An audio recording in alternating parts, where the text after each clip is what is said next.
இன்றைக்கி நம்ம இந்த வீடியோவில் என்னோடய ஸ்டைலில் இறால்லாம் ஒரு கிரேவி எப்படி பண்ணலாங்கிறத பார்க்கலாம். இது சாதத்து கூடயும் நல்லாயிருக்கும், டிஃபன் கூடயும் ரொம்ப நல்லாயிருக்கும். இதை எப்படி பண்ணலாங்கிறத பார்க்கலாம். Hi, welcome back to my channel Whisk and Wonder by Glory. இன்றைக்கி நான் 1 கிலோ இறாலை இந்த மாதிரி எல்லாத்தையும் க்ளீன் பண்ணிவிட்டு, இறாலில் முக்கியமாக இந்த குடல் பகுதியை எடுக்கணும். எல்லாருக்கும் தெரியும், தெரியாதவங்களுக்கு சொல்கிறேன். லைட்டாக கத்தியை வச்சு கீறிட்டு நான் முதல்ல எல்லாத்தையும் க்ளீன் பண்ணிவிட்டேன். உங்களுக்கு காட்டுறதுக்காக இப்படி வச்சுருக்கேன். இந்த மாதிரி வயிற்றில் பிளாக் ஒரு கருப்பு கலராக நூல் மாதிரி இருக்கும். அதை எடுத்துகிட்டு நல்லா கழுவி எடுத்து வச்சுக்கலாம். இதுக்கு வெங்காயம் ஒரு 4 வெங்காயம் மீடியம் சைஸை பொடி பொடியாக கட் பண்ணி எடுத்துக்கிட்டேன். இப்போ இதை எப்படி தாளிக்கலாங்கிறத பார்க்கலாம். இப்போ ஒரு பாத்திரத்தில் எண்ணெய் காய வச்சுட்டு, நான் தாளிக்கு எதுவும் சேர்க்கலை, நீங்கள் வேணும்னா சோம்பு கூட சேர்த்துக்கலாம். இப்போது 4 வெங்காயத்தை இந்த மாதிரி பொடி பொடியாக கட் பண்ணி சேர்த்துக்கலாம். இது நல்லா வதங்கட்டும். அதுக்குள்ளேயும் இந்த 3 மீடியம் சைஸ் தக்காளியை பொடி பொடியாக கட் பண்ணி மிக்ஸி ஜாரில் அரைச்சி எடுத்து வச்சுக்கலாம். இப்போது வெங்காயம் நல்லா வதங்கிருச்சு. இந்த அளவு வதங்கினா போதும்.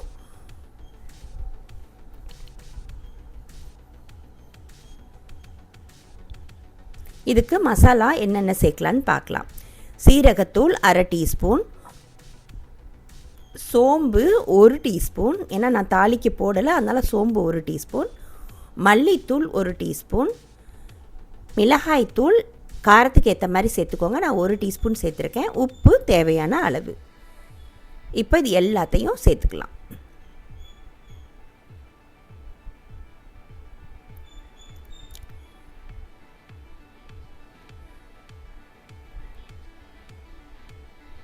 இப்போ இது எண்ணெயிலே நல்லா வதக்கி எடுத்துக்கலாம். இதுக்கு இஞ்சி பூண்டு ஒரு 2 டீஸ்பூன் சேர்த்துக்கிறேன்.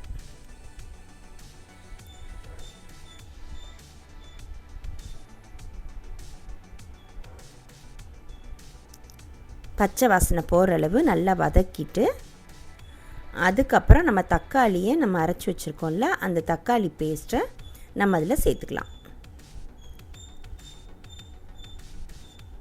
தக்காளி அரைச்சி போடுறப்ப கிரேவி நல்லா திக்காக கிடைக்கும். இப்போ நான் தண்ணி சேர்க்கவே இல்லை, நல்லா கிளறிட்டு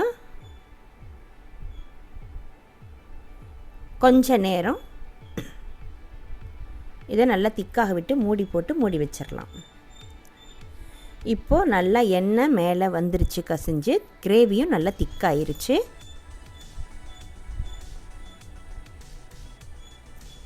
இதுக்கு கொஞ்சம் கருவேப்பிலை போட்டுக்கலாம். ஒரே ஒரு பச்சை மிளகாயை இந்த மாதிரி கட் பண்ணி சேர்த்துக்கலாம். முதல்ல சேர்த்துட்டு அந்த கலர் கிடைக்காது, இப்போ சேர்க்குறப்போ நல்லா வாசமாக இருக்கும், அதுக்காக தான் நான் இப்போ சேர்க்குறேன்.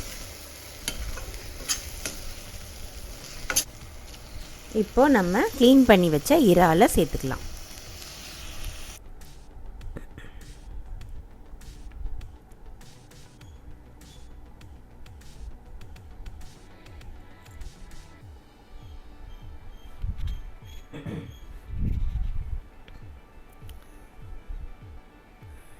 இப்போ நல்லா எல்லாத்தையும் கலந்து விட்டுடலாம்.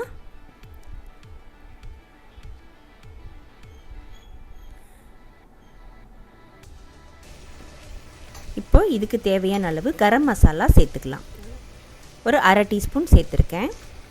இப்போ எல்லாத்தையும் நல்லா கலந்துட்டு கொஞ்ச நேரம் மூடி போட்டு நம்ம வேக விடலாம். இப்போ உங்களுக்கு குழம்பா வேணும்னா தண்ணி சேர்த்துக்கலாம். நான் தண்ணி சேர்க்கல. பாருங்கள், இறாலில் தண்ணியே போதுமானதாக இருக்குது எனக்கு, ஏன்னா கிரேவிங்கிறதுனால. தேங்காய் பால் சேர்த்து கொஞ்சம் தண்ணி சேர்த்துக்கிட்டால் நல்லா குழம்பாக கிடைக்கும். இது நான் கிரேவியாக பண்ணுறதுனால இந்த ஸ்டேஜில் இறக்கிக்கிறேன். இறால் ரொம்ப நேரம் வேகணும்னு அவசியம் இல்லை.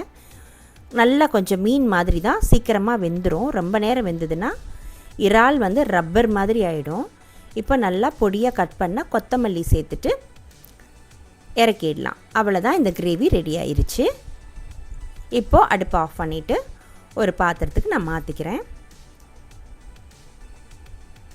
சிம்பிளாகவும் ரொம்ப டேஸ்ட்டாகவும் இருக்கக்கூடிய இந்த இறால் கிரேவி ரொம்ப நல்லாயிருக்கும். கண்டிப்பாக நீங்கள் இதை ட்ரை பண்ணி பாருங்கள். எப்படி இருந்ததுன்னு கண்டிப்பாக நீங்கள் கூட ஷேர் பண்ணுங்கள், லைக் பண்ணுங்கள், கமெண்ட் பண்ணுங்கள். தேங்க்யூ.